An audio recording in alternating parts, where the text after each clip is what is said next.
Captain Eric Russell stood at Pathfinder's observation window, watching the stars. It was the year 2157, and humanity had finally surpassed its solar system. The journey to Alpha Centauri lasted 5 years. Even with the new fusion engines, Earth now seemed very far away. "Captain, you should see this," called Lisa Nichols from her comm station.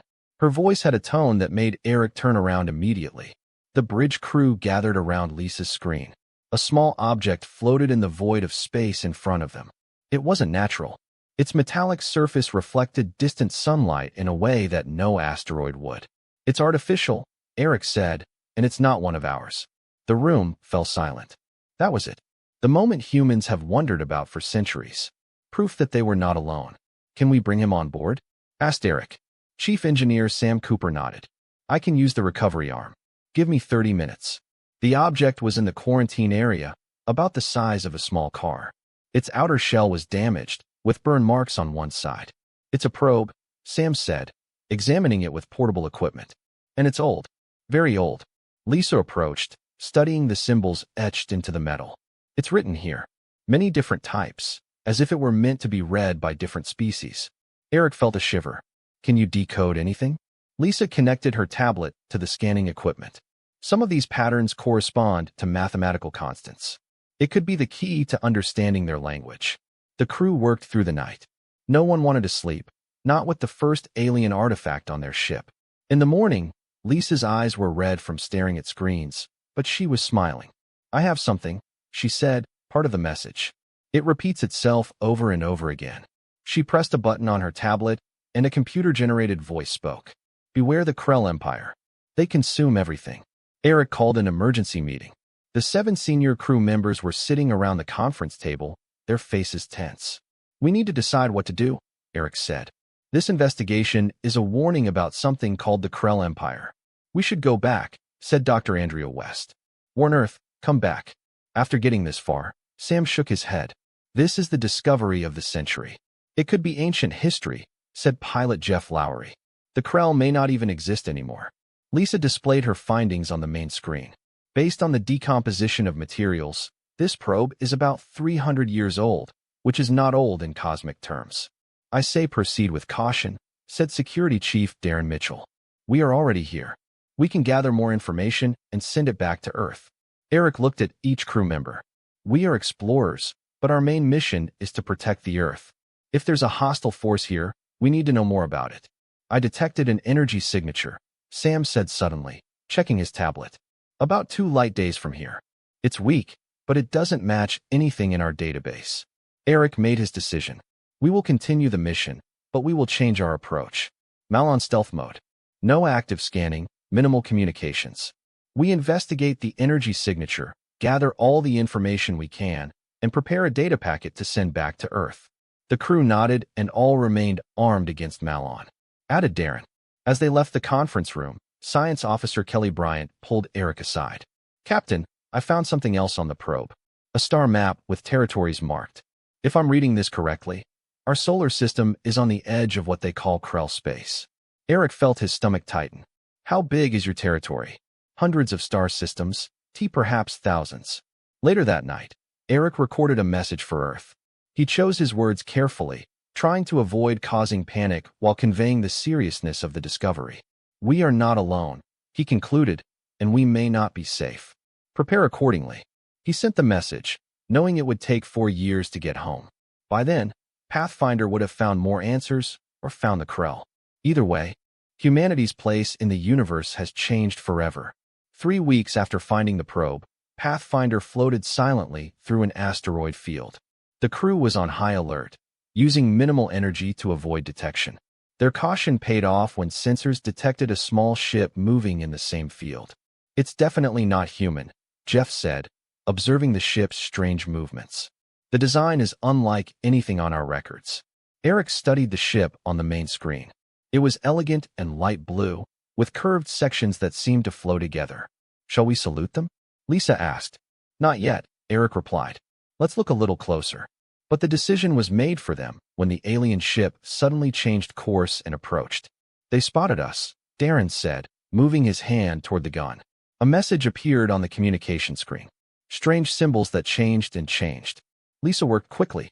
They are using a similar mathematical basis to the probe. I think I can establish basic communication. After several tense minutes, a face appeared on the screen. It looked almost human, but with pale violet skin and large, slanted eyes. I am Talon of the Valen, said the alien in halting English. You are humans from Earth. Ambassador Olivia Grant stepped forward. As the mission's diplomatic officer, she has prepared her entire career for this moment. Yes, we are from Earth. I'm Ambassador Olivia Grant of the United Earth Alliance. We came in peace.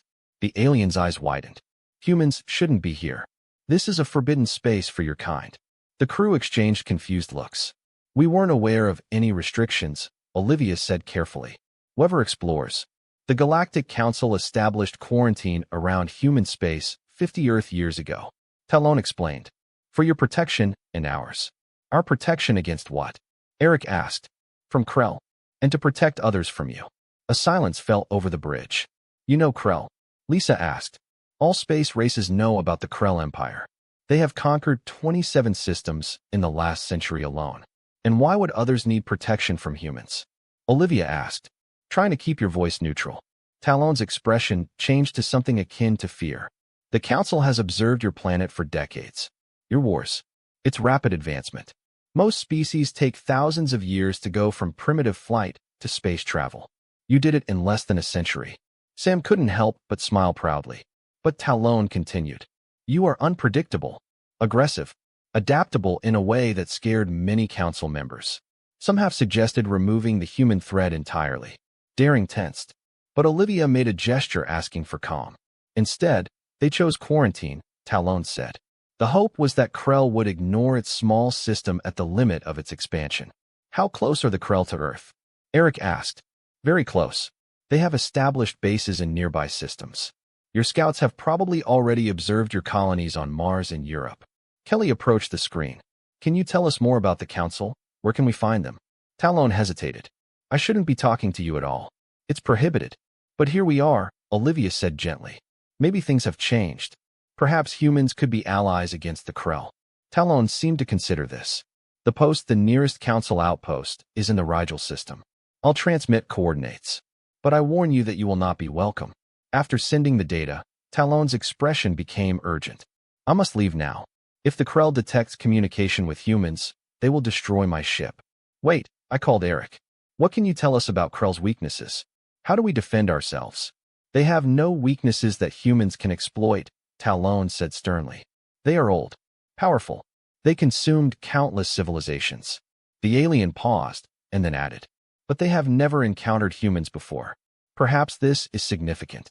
With that cryptic statement, the broadcast ended and Valenship quickly walked away. Eric turned to his team. Set course for the Rigel system. Maximum speed. And the warning? Andrea asked. The Council may not be friendly. We have no choice, Eric replied. The Earth needs to know what we are facing. And if the Council won't help us, perhaps they can at least tell us more about our enemy. As the Pathfinder prepared to jump to light speed, Olivia wondered why an advanced alien civilization would fear humans almost as much as it feared the Krell. Soon they would find out. The Pathfinder arrived in the Rigel system after 3 weeks of travel. The Council's outpost orbited the 4th planet, a massive space station that glowed with blue-green light. They detected us, Lisa said. We are receiving a broadcast in several languages. A stern voice filled the bridge. Human ship, you have entered a restricted space. Come back immediately. Eric nodded at Olivia, who stepped forward. This is Ambassador Olivia Grant from Earth. We seek a meeting with the Galactic Council regarding the Krell threat to our world. There was a long pause before the answer came. Stay in position. Don't come any closer. After an hour of waiting, they received docking instructions. Eric selected the small team. Himself, Olivia, Kelly, and Kevin Wright, his computer specialist. Remember, Eric said, we're here for information. Be respectful, but firm. Earth's survival may depend on what we learn today. They docked at the station and were greeted by tall, insect-like aliens with 4 arms and compound eyes. I am Sith, said one of them. Chief of Security, you will hand over all weapons. Darren insisted they bring weapons, but Eric handed over his without arguing. The others followed his example. Sith led them through curved corridors, where aliens of various species stopped to observe the humans. Some seemed almost afraid. The council chamber was a large room with a circular table. 7 different aliens were waiting, each one stranger than the last. One was a floating cloud of gas contained in a transparent suit. Another looked like a large cat with 6 legs. An elderly alien with gray skin and deep-set eyes was standing. "I am Zorak, elder of the council. Your presence here violates our human space quarantine." Olivia stepped forward. "We discovered his quarantine only recently. We came in search of information about the Krell who threaten our system." A flurry of communication passed through the board members. "How did you meet Krell?" He asked, to be made of what appeared to be living crystal. "We found a damaged probe," Eric said, "and then we found a Valen ship that confirmed the threat." "Valen spoke to you?" Zorak looked shocked. "This is very irregular." "Irregular or not," Olivia said firmly, "Earth faces a threat we know little about. We need information to defend our people." The cat-like alien hissed. "Don't give them anything. Humans are dangerous. Its history is full of war and destruction. We have evolved beyond our violent past." Olivia argues, "Or have you already?" Zorak asked. "Your species went from primitive aircraft to nuclear weapons in less than 50 years. From basic rockets to colonies on 2 worlds in just over a century. No other species has advanced so quickly." Kevin spoke for the first time. "Is that why you fear us?" "Because we learn quickly. We fear what you might become," said Zorak. "Its adaptability is worrying." "However, the Krell are a greater threat," Eric pointed out. "They have conquered dozens of systems. They are heading towards Earth now." Kelly displayed images of the probe they found. This notice was left by someone trying to help others. The council members conferred in hushed tones. Finally, Zorak nodded. "We will share basic information about Krell, your technology, your tactics, but we will not provide weapons or direct assistance." As Zorak and the others shared what they knew, Kevin walked over to a console behind them. He plugged in a small device, appearing to take notes while copying files from the council's database. They learned that the Krell were methodical conquerors who had existed for thousands of years. They didn't negotiate. They showed no mercy. They harvested resources and enslaved populations using advanced technology that allowed them to control gravity and manipulate energy fields. "You should leave now," Zorak said when they were done. "Go back to your world. Prepare yourself as best you can." "And that?" Eric asked. "You'll just let the Krell destroy another civilization." "We're sorry about that," Zorak said. "But the council must protect many worlds, not just one." As they walked back to the ship, Olivia whispered, "Did you get what we needed?" Kevin reached into his pocket. Everything they had on Krell's ships, weapons, and tactics, plus some interesting notes about why they fear humans so much. Eric nodded. "Then let's go home. Earth needs to prepare for war." As the Pathfinder departed, the council watched anxiously. "We may have made a terrible mistake," said Zorak.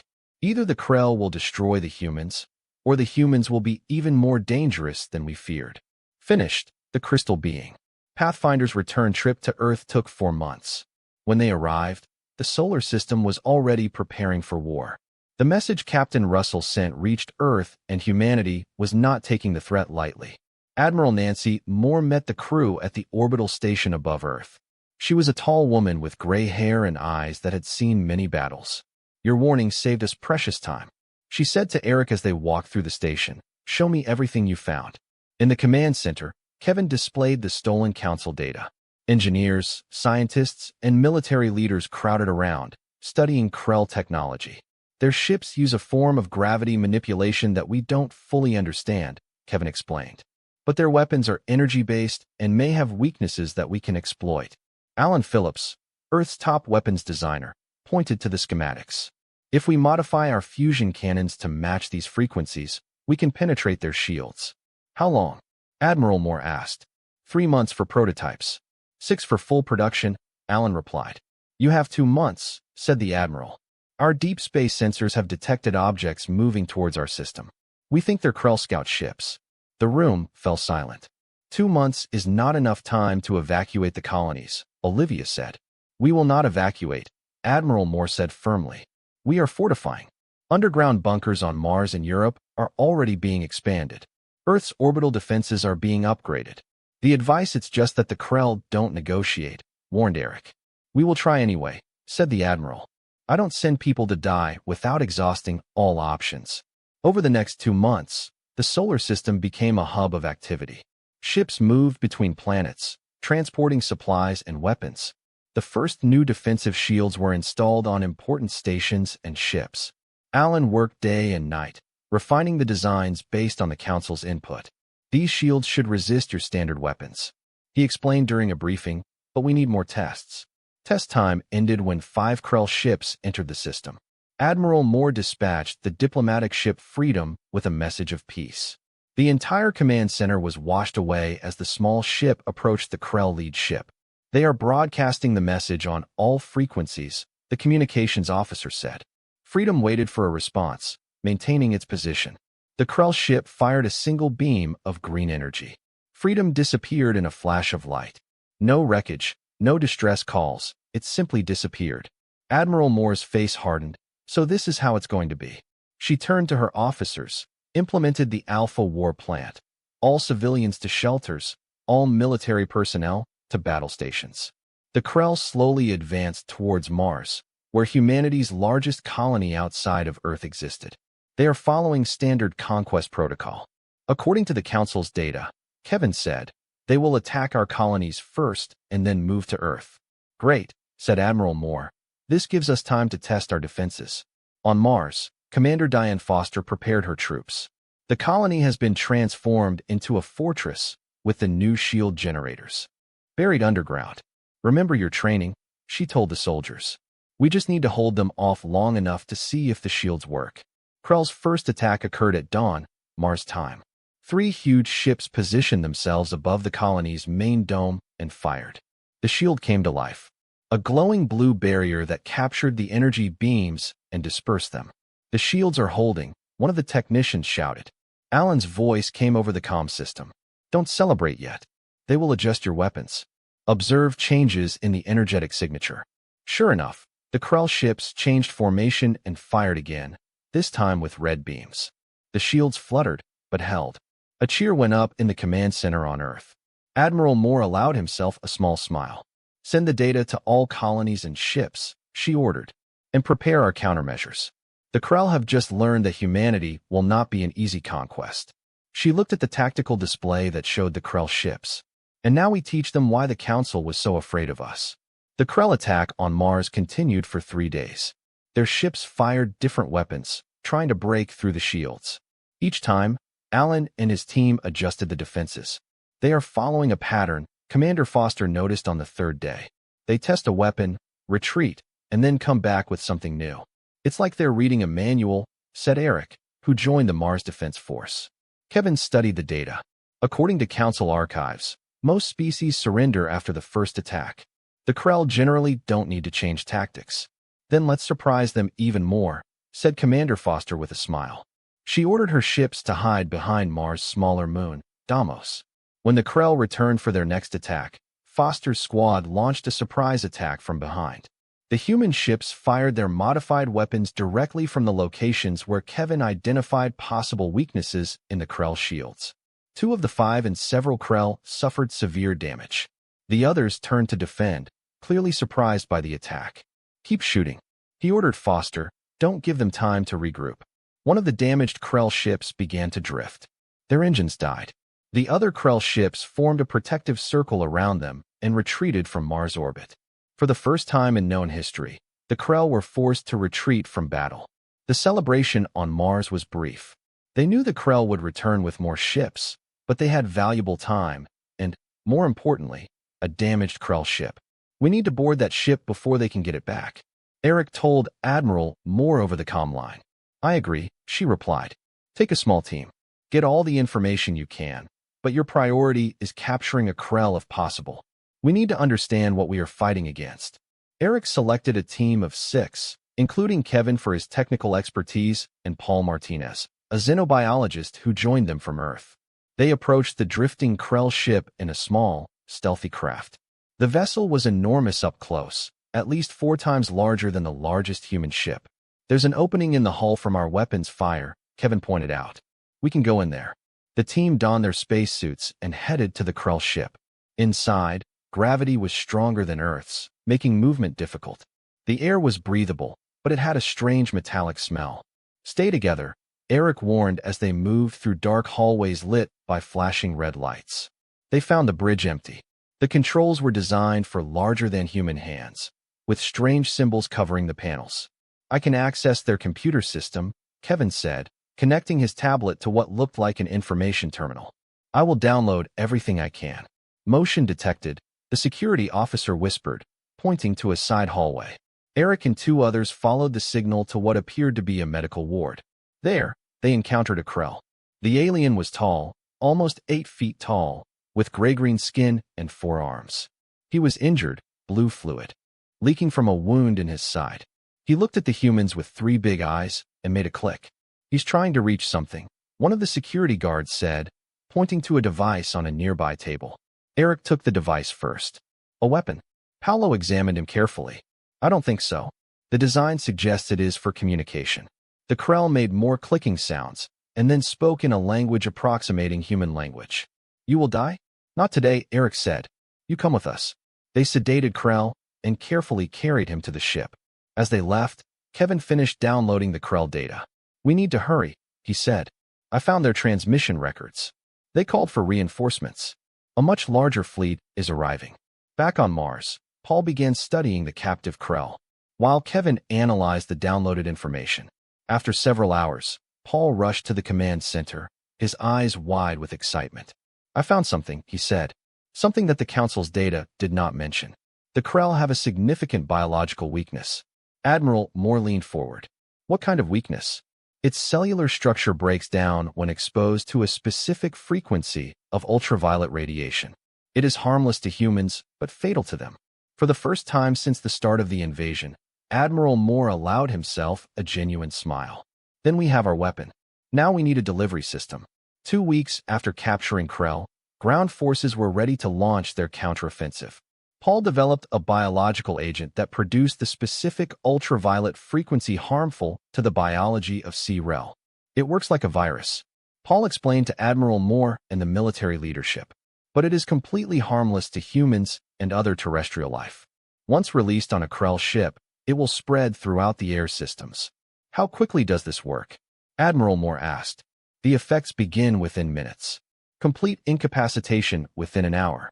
Alan had designed special delivery devices, small drones that could attach to Krell ships, cut through the hull, and release the agent inside. "We tested them on the captured ship," Alan said. "They worked perfectly." Admiral Moore studied the tactical display. Krell reinforcements had arrived. 20 large warships now orbited just beyond Mars. "They are preparing for a large-scale attack," she said. "We need to attack first." Captain Russell, now commanding the newly equipped battlecruiser Defiant, would lead the attack. "The plan is simple but risky," Eric told his team. "We approach protected by our improved shields. The drones will be attached to as many Krell ships as possible before they realize what is happening." "What if they find out too quickly?" asked Lisa, who joined his crew as a communications officer. "Then we'll fight the old-fashioned way," Eric replied. "But we need to infect the command ship at all costs. According to our prisoner, the Krell follow orders from the top down. If we take away their leadership, the others will become disorganized." The human fleet, 12 ships in total, took position. They were outnumbered and outgunned, but they had surprise on their side. "Launch the drones," Eric ordered when they came into range. Hundreds of small drones rocketed toward the Krell fleet.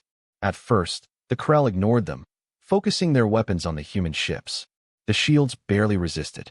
"Drones are being attached now," Kevin reported from his station. 30%, 40% success rate. The Krell began to notice the drones and attempted to destroy them, but many were already attached to their hooves.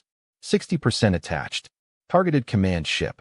The Krell fleet suddenly advanced, realizing too late what was happening. Their huge weapons fired at the human ships, breaking through some shields. "The Phoenix was hit," Lisa shouted. "They lost power. Move to protect them," Eric ordered. All ships focus fire on any Krell ship without a drone attached. The battle was chaotic. 2 human ships were destroyed, but the drones were attached to 15 Krell ships, including the command ship. "The drones are releasing the agent," Kevin confirmed. "Now we wait." At first, nothing seemed to happen. The Krell continued their attack, taking advantage of their numerical advantage. Then, one by one, their attacks became erratic. The energy beams shot in the wrong directions.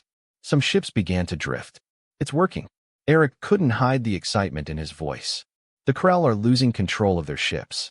Within 30 minutes, most of the Krell fleet was effectively neutralized. Their weapons fell silent, and their coordinated attack pattern collapsed. Admiral Moore's voice came through the communication system. All ships, this is Admiral Moore. Target any remaining active Krell ships.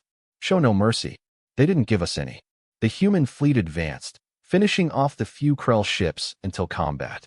When it was all over, the Krell command ship drifted helplessly, surrounded by human ships. We're receiving a transmission from the command ship, Lisa said in surprise. It's in our language. A harsh voice filled the bridge. Humans, you use dishonorable tactics. This is not a proper war. Eric laughed humorlessly. Proper war. You destroyed our diplomatic ship without warning. You have conquered dozens of civilizations. You can't lecture us about HFY. The Krell Empire will send more ships. You can't win. Then we'll be ready for them too, Eric replied. And now we know how to hurt you. He cut the transmission and contacted Admiral Moore. Commander Krell is still alive. Orders. Capture if possible, she replied. But most importantly, I want their browsing data. We need to know where your home world is. Eric nodded grimly. You're thinking what I'm thinking. Yes, said the Admiral. It's time to take the fight to them. 3 months after defeating the Krell fleet, Earth transformed its defensive force into an attack fleet. 20 new warships were built using reverse-engineered technology from captured Krell ships. Each carried enough biological agent to neutralize an entire Krell world. Admiral Moore stood on the bridge of the flagship of Justice, addressing the fleet captains through a holographic display. The Krell homeworld is located in the Arcturus system, 30 light-years from Earth, she said, pointing to the star map. Our new engines, based on Krell technology, will get us there in 2 weeks. What about your home defenses? Captain Russell asked. According to the data we gathered, they maintain minimal defenses at home. They never expected anyone to attack them there. Kevin, now head of intelligence, added. The Krell have conquered so many worlds that they've become overconfident.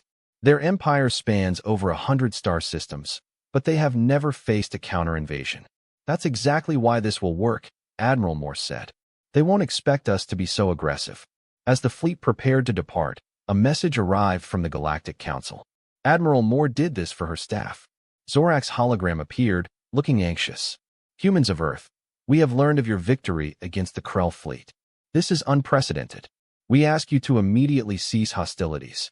The Council will negotiate a peace treaty with the Krell on your behalf. Ambassador Grant, appointed as Earth's official representative for alien species, laughed bitterly. Now they want to help. After they left us for dead. What should we tell them? Admiral Moore asked. The truth, Olivia replied. The Krell don't negotiate. They only understand the Force, and we're taking the fight to them. Olivia recorded a response, explaining humanity's decision to attack the Krell homeworld. She ended with a simple message. You feared what humanity could become. Now the Krell will know what happens when you threaten our existence. The land fleet departed 2 days later. The trip through space was tense, but uneventful. Kevin spent time developing a new quantum communication system that allowed instantaneous coordination between ships, regardless of distance. The Krell use communications at the speed of light, he explained. This gives us a huge advantage. We can coordinate our attack in real time, while they will have communication. Delays. When they reached the edge of the Arcturus system, the reconnaissance ships confirmed what the intelligence had suggested. The Krell homeworld was defended only by a small fleet. They sent most of their ships to conquer other worlds, Eric said, including the fleet we destroyed. Any signal they know is coming? Admiral Moore asked. None, the sensor officer replied. Your communication channels show normal activity. Admiral Moore nodded. So we proceeded with the plan. All ships jump into position and surround the planet. Captain Russell, your team will abandon the ground attack if necessary. The Earth fleet appeared around the Krell homeworld in perfect formation, taking the defenders completely by surprise. The few Krell ships fought to respond, but were quickly neutralized by the biological agent. From the surface of the planet, a transmission came. Supreme Commander Krell appeared on the screen. Its 3 eyes wide with what humans now recognize as fear. How did you arrive in our world? This is impossible. Admiral Moore stood his ground. Nothing is impossible for humans when our survival is threatened. You attacked our system without provocation. You destroy our diplomatic ship when we try to communicate. Now you face the consequences. What do you want? Commander Krell asked. Unconditional surrender. Control of all commands of your fleet. A complete retreat from all conquered worlds. Commander Krell quickly clicked. A sign of agitation. This has never happened before. The Krell Empire does not surrender. So today will be historic, replied Admiral Moore. You have 1 hour to decide. Surrender or we will release our biological agent throughout your world. She ended the broadcast and turned to her officers. Prepare for either outcome. If they surrender, we will need occupation forces. If they refused, she didn't have to finish the sentence. Everyone knew what would happen if the Krell decided to fight. Eric looked at the Krell homeworld. After thousands of years of conquest, they never expected to face extinction. They should have listened to the warnings about humanity, Olivia said calmly. The hour passed slowly as the Earth fleet held position around the Krell homeworld. With 5 minutes remaining, the transmission light flashed on Admiral Moore's command console. They are responding, said Lisa, now the Justice Communications Chief. Supreme Commander Krell appeared on the screen again. His color paled and his movements were slow and deliberate. The Krell Empire has existed for 10,000 years, it said. We never know defeat. Admiral Moore remained silent, waiting. But we recognize the effectiveness of your tactics. The commander continued. We give our strength to humanity. A cheer erupted on the bridge, quickly silenced by Admiral Moore's raised hand. Transmit the delivery protocols, she ordered. I want control codes for every Krell ship in the galaxy. All conquered worlds must be liberated immediately. The surrender was processed quickly. The Krell, despite their long history of conquest, had no experience of being conquered. They fulfilled all demands without resistance. Within days, news of Krell's surrender spread across the galaxy. Species that had lived under the Krell dominion for generations suddenly finally found themselves free. Many did not know how to govern themselves after being slaves for so long. 6 months later, a new galactic council was convened. Ambassador Grant stood before representatives of more than 50 species, including many previously conquered by the Krell. Humanity proposes a new structure, she said. One based on mutual protection and respect. No species should face threats alone, as Earth did. Zorak, still representing his people, spoke hesitantly. The ancient council feared human aggression. Now we see that it was a justified fear. You defeated in months what others could not achieve in millennia. We fought because it was necessary, Olivia replied. Now we choose to help with reconstruction. The Krell left a power vacuum that could lead to chaos or a new tyranny. We offer an alternative. The new board structure was approved with Earth playing a central role. Captain Russell, promoted to Fleet Admiral, would command the new Galactic Defense Force. Ships from various worlds would train together, sharing forces and technologies. On the former Krell homeworld, now under joint administration, Hall Martin worked with scientists from various species to study the art emanating from Krell technology. They advanced through conquest, he explained to visitors, taking technologies from others rather than developing their own. That was his true weakness. They stopped innovating. Kevin's quantum communication system was shared with all the Council worlds, creating an unprecedented network of information exchange. Ideas and cultures that had been isolated for centuries under Krell rule now flowed freely among the stars. Admiral Moore, now head of Earth's diplomatic corps, met with Zorak privately after the first session of the new council. You were wrong about humans, she said simply. We were. Zorak asked. You have proven yourself remarkably efficient in war. We are equally effective in peace when we have the opportunity, she replied. The difference is the choice. Humans always choose our path, even when it seems impossible. A year after Krell's surrender, a memorial was dedicated in orbit above the Earth. It listed the names of every human lost in the conflict, along with representatives of every species that suffered under Krell rule. Captain Eric Russell stood with his original Pathfinder crew, looking at the memorial inscription. They ignored the warning about humanity. Now they no longer exist. But from destruction, we build peace. Lisa read the words aloud, and then turned to Eric.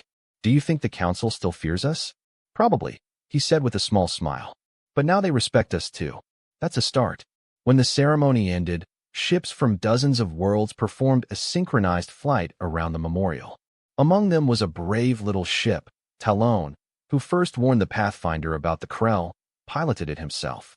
Later at the reception, Talon approached Eric. When we first met, I told him that the Krell had never encountered humans before. I believed this could be significant. And was it? Eric asked. Talon's expression showed what humans now recognized as a smile. More than any of us could have imagined. You didn't just defeat Krell, you changed the galaxy. Eric looked around at the diversity of species gathered together, all communicating, sharing, and planning a future together. That's what humans do, he said simply. We change things.